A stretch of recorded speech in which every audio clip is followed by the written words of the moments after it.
अखिलेश यादव कन्नौज जाते हैं तो वहां सर मंदिर धोया जाता है। एक घटना और है, डिम्पल यादव का जन्मदिन होता है, वो मंदिर पे जन्मदिन कुछ पिछड़े दलित के लोग मनाते हैं तो उस मंदिर को धोया जाता है। ये लखनऊ की घटना है। इसी तरह लखनऊ में अखिलेश यादव जाते हैं मंदिर तो मंदिर को धो दिया जाता है। लगातार ऐसी घटनाएं। जब वोट लेने की बात आती है तो सब हिंदू हैं, वो चाहे यादव हो या पासी हो या चमार हो, कोई भी हो, सब हिंदू हैं। लेकिन जब हक और अधिकार की बात आती है तो हिंदू नहीं। यादव समाज सबसे ज्यादा भागवत कथा कराता है, सबसे ज्यादा सुनता है। तो क्या यादव समाज का भागवत कथा कर नहीं सकता? और करता है तो फिर क्यों रोका गया? कैसे देखते हैं सर पूरी घटना? क्योंकि इटावा की जो घटना हुई और अखिलेश यादव ने जो इस घटना में आग लगा दी। ये घटना आग लगाने वाली नहीं है, समझने वाली बात है। आपने देखा होगा कि मध्य प्रदेश हो या उड़ीसा हो या उत्तर प्रदेश हो, वो समझाते हैं कि भैया तुम शूद्र हो, हिंदू हैं, घंटा हो, हाँ। सिर्फ चुनाव के टाइम तुम लोग हिंदू हो, वोट डालो, और उसके बाद जो है 5 साल ना उनके घर में पोछा लगाओ, उनके खेतों में काम करो, बंधुआ मजदूर बन के रहो। समझ गए? जो तुम्हारा जन्म हुआ है तुम वो कर रहे हो, तुम अपने जन्म का उल्लंघन कर रहे हो भैया। मैं कह रहा हूँ कि अपने जन्म का उल्लंघन कर रहे हो। हमारा जो ग्रंथ है वो संविधान है। लोकतंत्र जो अभी जो चल रहा है लोकतंत्र में, वो हमारा ग्रंथ है संविधान, मगर मानने को तैयार नहीं हो तुम। तुमको कर्पूर गौरम चाहिए, श्री मिंट मौरंग चाहिए। समझ गए भाई? मैं कथावाचक जी से नाराज नहीं हूँ। कथावाचक जी वही काम कर रहे थे जो भारतीय जनता पार्टी के आरएसएस के लोग करते हैं, बढ़ावा देना, धंधे को बढ़ावा देना। अब वो कैसे धंधे का बढ़ावा दे दिए? बताइए कैसे दे दिए? भाई बढ़ावा तो है, आप बता दीजिए क्या है। वो कहीं पे बाबा साहब के वो तो नहीं दे रहे थे, बुद्ध जी की कथा तो नहीं कह रहे थे। नहीं तो फिर आप धर्म के खिलाफ जा रहे हैं। नहीं, अब यही तो है। हाँ। तुम्हारे लोगों ने तो पेट पहले को बनाया जाता, हमारी पूरी बातें नहीं सुनत हो। हाँ। बस धर्म के खिलाफ जा रहे हो। अरे भाई हम भी मानते हैं, मैं अपने माँ बाप को भगवान मानता हूँ, मैं जो शिक्षा हमको दिया उस गुरु को भगवान मानते हैं, जो हमारे दोस्त हैं जो हमारे बुरे वक्त में काम आते हैं वो हमारे भगवान है। समझ गए? जो है वो है सच, हकीकत। वो सब ठीक है, लेकिन ये घटना जो हुई, जिस जैसे उनको पीटा गया, उनकी चुटिया काटी गई और पेशाब से उनका शुद्धिकरण कराया गया, ये कैसे देखते हैं आप? देखिए जो घटना हुई है, मैं उस पे ही आ रहा था, मगर आप बीच में बोल रहे हो तो भैया बोलते रहो, हम बोल रहे हैं। देखिए जो घटना हुई वो गलत हुई। उस घटना का सीधा सीधा आधार भारतीय जनता पार्टी से। मैं पूछना चाहता हूं आपके चैनल से, मोहन यादव अब कहाँ हैं? वही मध्य प्रदेश के माननीय मुख्यमंत्री जी लोकसभा चुनाव से पहले यहाँ यादव महासभा करने आए थे। अब कहाँ चले गए? अब कहाँ चले गए वो? और उन यादवों से पूछना चाहता हूं जो भारतीय जनता पार्टी में शिकंडी बनकर हरदम पिछड़ा दलित पे हो रहे अत्याचार पे खामोश बैठे रहते हैं, उनसे पूछना चाहता हूं कहाँ हो? कहाँ हो भाई? सिर्फ पिछड़ा दलित का वोट लेने के टाइम में नेता हो, और आप क्या हुआ? खामोशी छा गई। मैंने पहले ही कहा था कि पिछड़े दलित को स्कूल जाना चाहिए, मंदिर की घंटा नहीं बजाना चाहिए। ये कब डस लेंगे कुछ पता नहीं चलेगा, और वही होगा। बारी बारी आएगा नंबर। आप देख लीजिए, एक लोटा छूने पे तुम कुचल खिचल के मार दिया गया था। शौच का लोटा सोचो, शौच का लोटा छूने पर जब वो मार सकते हैं तो तुम तो कथावाचक थे। तो वही तो यहाँ हुआ। ये काम यादवों का थोड़ी, ये काम ब्राह्मणों का है। अब वो गए तो उनको मारे। बस उन्हीं क्या कहते हैं, ठेका है, ठेकेदार है क्या वो? है, कानून बना है, सर्टिफिकेट मिला है, दिखा दे हमको सर्टिफिकेट, दिखाइए, दिखाइए सर्टिफिकेट। वो तो यही कह रहे हैं ना, ये काम ब्राह्मणों का है, यादवों का नहीं। सूद रहो, सूद रो के कथा कैसे तो यार हमारा चंदा क्यों लेते हो? हम तो लोग अछूत में आते हैं ना, सूद हुए तो अछूत हुए, तो हमारा चंदा तो बटोर ले जाते हो। हमारे घर से आटा चावल गेहूं पैसा सब तो लेके जाते हो, वो भी तो अछूत है, उसका भी बहिष्कार करो। कब करोगे? बनाओ नया कानून, भारतीय जनता पार्टी वालों से बोलो, कब बनाएंगे वो कानून ऐसा कि सिर्फ ब्राह्मण ही कथा कहेंगे, बाकी लोग चूतिया की तरह दान करेंगे? कब बनाएंगे बताइए? भारतीय जनता पार्टी आज इंसानियत को खत्म करना चाहते हैं, मानवता को खत्म करना चाहता है। मैं हर बार ये कहता हूं, हर मीडिया में कहता हूं कि भारतीय जनता पार्टी वाले से पूछो, क्या जब वो वहां जाते हैं अस्पताल में तो क्या वो हिंदू का खून मांगते? वो तो कहते मुझे खून दे दो, मुझे जिंदा कर दो, मैं मरू ना। वहां तो यही बोलते हो ना, खून नहीं, अब पेशाब से शुद्धिकरण हो रहा, खून छोड़िए। अरे वो कुछ भी कर सकते हैं, हाँ। वो तुमको पैर से भी पैदा कर दिए हैं, तुमको यही नहीं पता है। इतिहास पढ़ो पहले, वो मुंह से पैदा हुए हैं, तुम पैर से पैदा हुए हो, तुम्हारी गलत फहमी है। इसीलिए कहते पढ़ो भैया, जब अपने जन नायकों को पढ़ोगे, महापुरुषों को पढ़ोगे, ऐसे नहीं तुम खटिया पे बैठने लायक बन गए, ऐसे नहीं कुर्सी पे बैठ रहे हो, ऐसे नहीं कलम चला रहे हो। ये नेता माननीय मुलायम सिंह यादव जी, माननीय श्री लालू जी की लड़ाई थी, और आज हमारे गर्व हुआ कि आज के हमने माननीय श्री अखिलेश यादव जी के बयान सुने, मैं गदगद हो गया कि वो पीडीए के साथ हैं। पीडीए कह देने से नहीं, पीडीए की लड़ाई भी लड़ रहे हैं। उन्होंने कह दिया है, भारतीय जनता पार्टी वालों को ललकारा है कि बनाओ कानून अपना, और 27 में हम भी एक कानून बनाएंगे। भारतीय जनता पार्टी के हर कार्यालय में ताला लग जाएगा। क्यों यादव कह क्यों नहीं सकता? कथावाचक यादव कह क्यों नहीं सकता? सवाल ये है। अरे यार, ये भाजपा से पूछो जाके ना, हिंदू तो वो बनाते हैं ना, ये हमारा टॉपिक नहीं है, विपक्ष का टॉपिक नहीं है। हमारा काम है जिसके साथ शोषण होगा हम उसके साथ खड़े हैं, उसको न्याय दिलाएंगे। भाजपा से पूछो जाके ना, वो हिंदू चिल्लाते थे, क्या अब उनसे पूछो जाके, भारतीय जनता ब्रजेश पाठक से ही पूछ लो जाके। तो यहाँ गलत क्या हुआ? वो तो यही कह रहे हैं ना कि ब्राह्मणों का काम था, वो शूद्रों के कथा सुनाने गए, इसलिए उनको पीटा गया, और 101 घर थे वहां पर, पूरा ब्राह्मण, एक तरीके से ब्राह्मण बहुल गांव था। क्यों बुलाए थे? क्यों बुलाए थे? अब उनको नहीं मालूम होगा, पहले नहीं मालूम होगा। वाह, सर्टिफिकेट भी तुम ही बांट रहे हो, तुम ही सवाल कर रहे हो। हम कह रहे हो ब्रजेश पाठक के पास चले जाओ, यही आवास है, उनसे पूछो जाके कि माननीय मंत्री जी, आप तो वहां पे क्या कहते हैं, कोसामी में पाल समाज की बेटी के साथ जब हुआ था, वहां तो चौपाल लग गई थी। हाथरस में कांड हुआ था बेटी के साथ, दलित समाज के बेटी के साथ, वहां तो चौपाल कर लिए थे। देवरिया में हुआ था प्रेम यादव के साथ, वहां भी चौपाल कर लिए थे। अब चौपाल क्यों नहीं कर रहे हो? वह तो हिंदू थे, यादव होने पर जो वो पेशाब कराए, बाल जो भी किए, वो हिंदू कहा है, कह रहे सूद रहे हो।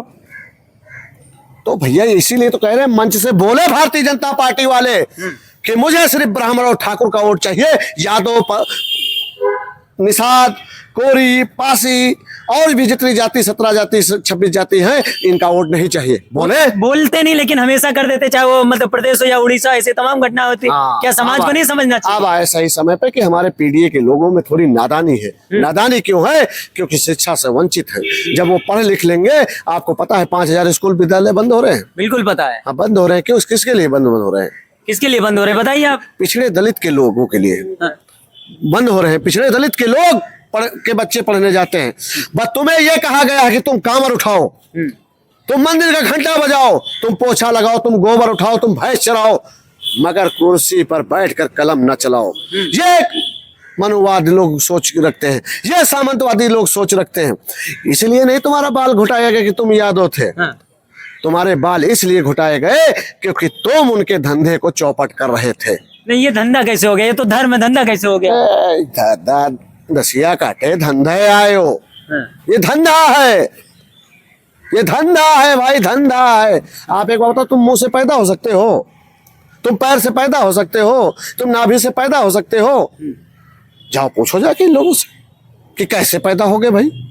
हमने तो इतिहास लिखा नहीं, मेरे बाप ने नहीं लिखा, ना पार्टी ने लिखा, लेखकों ने लिखा, इन्हीं के समाज के लोगों ने लेखक है, तो उनसे पूछो ना।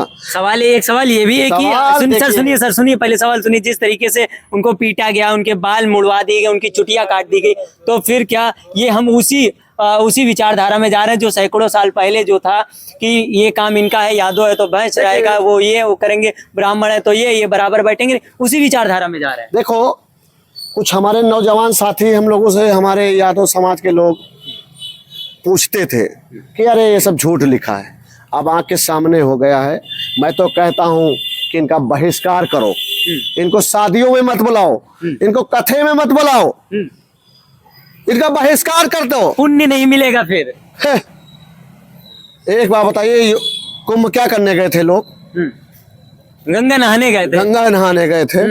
क्या हुआ उनके साथ? क्या हुआ? आप देख लीजिए, जब आप तीर्थ यात्रा जाते हैं, आपकी बस पलट जाती है, आप तो उनके दर्शन करने जा रहे थे, उनसे वरदान मांगने जा रहे थे, वो तो तुमको मौत दे देते हैं। दे देते हैं कि नहीं? मौत देते हैं ना। मैं आपको पहले बता रहा हूं कि आपके माँ बाप, आपके गुरु, आपके दोस्त आपके हैं, आपका संविधान आपका है। हम लौटते हैं आपके पास। कैसे देखते हैं सर आपकी इस घटना की, क्योंकि आपका नाम गौरव सिंह यादव है, आप भी यादव हैं, और एक तरीके से यादव समाज और उस यादव कथावाचक के साथ जो किया गया कितना सही और कैसे देखते हैं आप? पहले तो मैं बहुत बहुत आपको धन्यवाद देना चाहता हूँ जो मुझे बोलने का मौका मिला। तो ये एक तरह से देखिए पूरा पीडीए समाज को इन्होंने ताड़ ताड़ कर दिया है। इन्होंने यादव के ऊपर ये सब नहीं किया है, जो बाल मुड़वाना, उससे नाक रगड़वाना, पेशाब छिड़कवाना, ये इन्होंने इतिहास को दोहराया है फिर से कि देखो हम तुम्हारे साथ पहले क्या करते थे, वही फिर आज ये कर रहे हैं वही चीज। इतिहास दोहराया जा रहा हाँ, इतिहास दोहराया जा रहा है। जो पहले ये करते थे, अभी एक फूले मूवी आई है, उसमें आपने देखा होगा, अगर आपने देखा होगा मूवी तो उसमें देखा होगा कि क्या दिखाया गया उसमें कि ब्राह्मणों ने किस तरह से शूद्रों के ऊपर अत्याचार किया। वही दोहरा रहे हैं ये कि आज की पीढ़ी को ये बता रहे हैं कि हम आपके साथ क्या क्या कर सकते हैं। और अगर इन्होंने माफी नहीं मांगी, माननीय राष्ट्रीय अध्यक्ष जी ने जैसा कहा है, अगर इन्होंने माफी नहीं मांगी, फिर पीडीए की ताकत आप देखिएगा। नहीं, क्या करेगा पीडीए समाज, और समाज क्या करेगा, क्या करेगी समाजवादी पार्टी? ताला लगा देगी इनके धर्म पे। जो ये धंधा बनाए हुए हैं, चंदा दो धंधा लो, हाँ। ये गाय काटने वाली कंपनियों से चंदा लेते हैं तो सब कुछ सही है इनके लिए, लेकिन अगर आप इनके धंधे के ऊपर आप जाएंगे तो इनको बहुत दिक्कत होगी। नहीं, तो आप उनके धर्म को धंधा बता रहे हैं। धंधा है ही भाई, धंधा पीडीए से क्यों चंदा लेते हो? शूद्रों से चंदा क्यों लेते हो आप? नहीं लो लेना चंदा। चाहिए। नहीं लेना चाहिए। क्यों लेते हो चंदा आप? मैं तो पूछना चाहता हूँ भारतीय जनता पार्टी के लोगों से, और जो ये धर्म के ठेकेदार बने हैं, जो ये कहते हैं कि मैं सर्टिफिकेट दे रहा हूँ, भाई सर्टिफिकेट ही दे रहे हैं एक तरह से ये लोग कि आप, मैं कथा कहूंगा, आप कथा नहीं कह सकते। क्यों उसका बाल मुड़वाया गया? क्यों उसको उसके ऊपर पेशाब छिड़का गया? क्यों नाक रगड़वाई गई? बताइए, इसकी क्या वजह थी? अच्छा, एक सवाल ये कि पेशाब अब गंगा जल की जगह ले चुका है। अब आप बताइए इसको, आप डिफाइन करिए इसको, क्या है ये? नहीं, आप बताइए, क्योंकि ये घटनाएं लगातार, चाहे अभी फरेंदा में एक युवक के ऊपर पेशाब किया गया, बाराबंकी में एक दलित महिला के ऊपर पेशाब किया गया, और मध्य प्रदेश में कई घटनाएं निकली हैं ऐसी। एक नहीं, लगातार ऐसी घटनाएं आ रही हैं। ये घटनाएं होती रहेंगी, ऐसे ही होती रहेंगी, क्योंकि हमारे देश की जनता वो रोजगार, शिक्षा, इस सबसे वंचित रह जाएगी, इसलिए इन्होंने ऐसा किया है। हमारे बाबा मुख्यमंत्री कहते हैं कि कांवर चाहिए या कर्फ्यू। वो ये नहीं कहते। भाई, आपको अगर देना है तो लोगों को किताब दो, रोजगार दो, शिक्षा, अच्छी शिक्षा दो। आप जो कांवर लेके जाते हैं उनके ऊपर फूल की बारिश करते हैं। जब ये सब कुछ मिल जाएगा तो जय श्री राम कौन बोलेगा? तो वही तो भाई, यही इनका लक्ष्य है कि आप पढ़ो ना, हर चीज से वंचित रहो, क्योंकि पढ़ोगे तो सवाल करोगे, और नहीं पढ़ोगे तो उनके पीछे घूमोगे, जो ये कहेंगे वो करोगे। तो ये घटना सही हुई, जो यादव के साथ जो हुआ वो सही हुआ? फिर किस तरह से सही हुआ आप ही बताइए, किस तरह आप ही तो कह रहे हैं ना, किस तरह से सही हुआ भाई? हाँ। हमें नहीं समझ में आ रहा सही हुआ, हम तो इसका बहिष्कार करते हैं। ये बिल्कुल 1% रही थी। अरे भैया, वो शूद्रो होके कथा कहने गए तो भैया वो पीट दिए तो क्या दिक्कत है? इटावा की घटना राजनीतिक तूल तो पकड़े, लेकिन समाज के लोग क्या करेंगे? क्योंकि ये समाज, वही समाज, यादव समाज, जो सबसे ज्यादा भागवत करवाता। भागवत का सार भी भगवान श्री कृष्ण से है, और सुनता भी यादव, कराता भी यादव, खर्चा भी यादव करता। यादव ही मार खाएगा, यादव के ही बाल काटे जाएंगे, यादव की ही चोटी काटी जाएगी, और यादव को पेशाब से शुद्धिकरण किया जाएगा। सवाल ये भी बनाया गया, क्या गंगा जल अब गायब है? कोई महत्व नहीं गंगा जल का, क्योंकि लगातार जब पेशाब से शुद्धिकरण होगा तो फिर गंगा जल का क्या होगा? ये आप सभी समाज के लोगों से भी सवाल है कि कब तक सोते रहेंगे आप लोग? कब तक ये मनुवादी विचारधारा के लोगों के नीचे दबे रहेंगे? कब तक ये समांतवादी विचारधारा के लोग 85% आबादी पर राज करते रहेंगे? ये सवाल है, और ये सवाल उन नेताओं से जो भारतीय जनता पार्टी की गोद में बैठे हैं, जिनके मुंह पर ताला लगा है, चाहे वो केंद्र मंत्री हो या वही प्रधानमंत्री जो खुद को पिछड़े समाज से बताता है, वही मंत्री, चाहे वो केशव प्रसाद मौर्य हो, पिछड़े समाज से आते हैं, वही अनुप्रिया पटेल, वही पल्लवी पटेल, वही संजय निषाद, जितने भी नेता हैं, अब उनके मुंह में ताला क्यों लगा है? चाहे वो मध्य प्रदेश के मुख्यमंत्री मोहन यादव जी क्यों ना हो। जब यूपी में वोट की टाइम आती है तो यादव महासभा करने आते हैं, जब यादव और पिछड़ों पर अपमान होता है तब इनके मुंह पर ताला लगा होता है। इनके पास जवाब नहीं होते, बोलने भर का मुंह में जैसे दही जम जाता है, कुछ नहीं होता है। ये एक घटना नहीं है, ये चाहे उड़ीसा में उन लोगों को चारा खिलाया गया जो गाय लेकर जा रहे थे, वही देविका पटेल जो मध्य प्रदेश में कथा करने जाती हैं, उनके साथ भी यही दुर्व्यवहार किया जाता। वही अब उत्तर प्रदेश के इटावा जिले में किया जाता।